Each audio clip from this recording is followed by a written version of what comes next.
Hey Toolerinos, this is another yard sale tool haul. It was a pretty awesome sale. In fact, this is the sale where I found the Civil War era shovel. So let's get to it. Alright, at the top here I've got this tire spoon. It says forged in USA, True Fit. It's kind of hard to make out, but this end looks like it's been hammered on. So a little bit of cleanup, a little bit of grinding. That's pretty cool. Next, I've got one of these chain strap wrench pipe wrenches. The teeth have been have seen better days, but if it's soft enough to do that, then it's probably soft enough for me to file some fresh teeth into it. But the chain is still working and intact, and the lettering is real good. Toledo Tools, Toledo, Ohio, USA, RG4. So I don't have one like that now, so I thought that was cool. Oh, and by the way, all the tools were $1. So it was a really good yard sale. So I found this Klein, you can barely make out, Klein tools. And it's a multi-screwdriver type where it's got, two sides, but each side has a double-ended bit. So as far as the bits go, you get 4 on each end for a total of 8 different bits. And then of course you've got, because of these 2 different sizes of the inserts, that you actually have 2 different nut driver sizes as well. This bit is damaged, and it's missing a bit. So there again, it's a Klein. I could probably get replacement parts for it. Next is just a really heavy-duty kind of looking screwdriver. It says Tool Steel USA, and it doesn't appear to be damaged or bent or anything. It's just rusty and dirty. The handle has this patent number on it, so I'll look up the patent. And I always wonder, what's the rest of the handle look like under the rubber grip? It's probably never seen the light of day since it was manufactured, so if I get this to the point of doing a cleanup in the video, I will try to get the handle off just to see what it looks like underneath. And if I can clean this back up, I'll probably put it back on, but still, it'd be cool to see what's underneath it. Next item here is, I believe they call it a basin wrench. It's adjustable, one way or the other for tightening and loosening, and it's for reaching up behind a sink to unbolt things. And it's Ace Covers Company, Bedford, Ohio. So I already have a basin wrench, but this one's cooler because it was made in Ohio. Alright, next I found one of these awesome old pop rivet tools, and this screams like 50s to me. It says United Shoe Machinery Corp., Shelton, Connecticut. It is a pop riveter, and it appears to be fully functional. The jaw moves and everything the way you'd expect it to.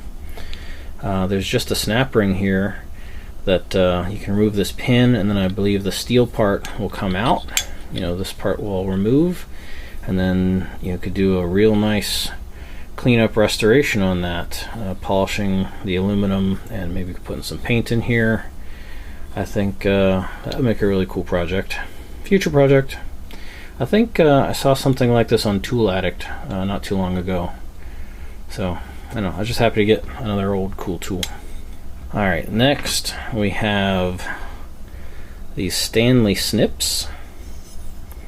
And it says patent pending, whereas I looked on eBay and I found other ones that have a patent number. So this must be one of the earlier models, and it's kind of cool because it has these replaceable steel jaws, and it is still very sharp. I cut some stuff with it, no problem. The weirdness is this side seems to have been cast with some flaws in it. Again, maybe it was one of the early models, You see there's this big void here, almost has like cracks, and then you can see there's a void here, a big one, and voids here along the seam, and on this side of that same bit there's some serious layering going on there or something. It still seems perfectly sound, but it could use with a disassembly and cleanup and repaint. I could fill those with some JB Weld or something and hide it. But so nice dollar tool. Next is another Klein tool, and I had never seen one of these, so this was kind of a neat find.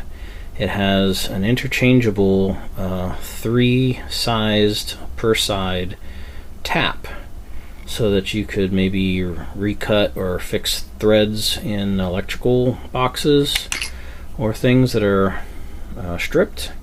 Now this side with the fine thread has the smallest one broken off, so I could grind that tip off and have 5 sizes, and if I really wanted to fix it, these pieces are held in with a set screw. So there again, I would not be surprised if I can order that replacement part and have this back to its as intended operation. You can see the handle's pretty scratched up. I could use some polish, but still, Klein tools, can't pass them up. And then a bit of excitement. I know how the guys in England get excited when they get Made in USA stuff, and it seems like it's a lot harder for me to find Made in England stuff here in Ohio than it is for them to find Made in USA stuff. You know, the sizes, it's BSF, British Standard something, and then Whitworth size, the equivalent Whitworth size on the other side.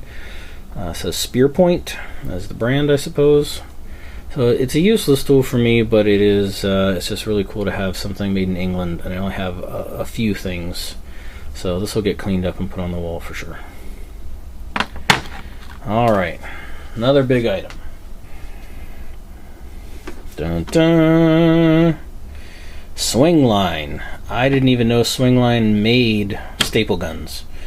I have a Swingline stapler at work, you know. Well, I only knew they made desk staplers, you know. I'll check it out. That was $5. So it's got the cool graphics in here. The box has seen better days. I'm going to try to fix it up with some wood blocks and kind of beat it back into shape a little bit. But here's the tool. It's got some sort of rubberized part in here that's all decaying. Unfortunately, all the rest of it is in good shape. It still works. I don't think I understand what this is for. If anybody understands what this is for, please tell me. I don't know if it's supposed to be on some sort of hook for a tool belt or something. I'm not sure. If anybody knows why this is there, let me know in the comments. I know this is a lock. This is locked down right now, but I tested it and it does work. And the weird thing is how you reload. It reloads just like a desk stapler. Isn't that cool? So, pretty cool, I thought, you know, for $5. It's got all these patents. There we go. It has all these patent numbers on here, so I'll show you the patents.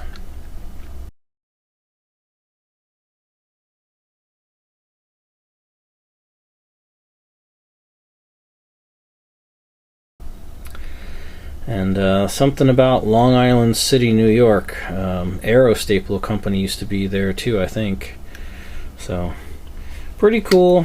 It came with some staples, and it does still work. Oh, and it came with a staple remover, which I thought was pretty cool. Swingline Inc., Long Island City, New York, made in USA, and it's magnetic, you know, so you got this little pointy lever to lift the staple, and then it sticks to it, so you don't drop it on the floor and you don't lose it. So, pretty cool, I thought. What do you think? Was it worth $5? You know it was.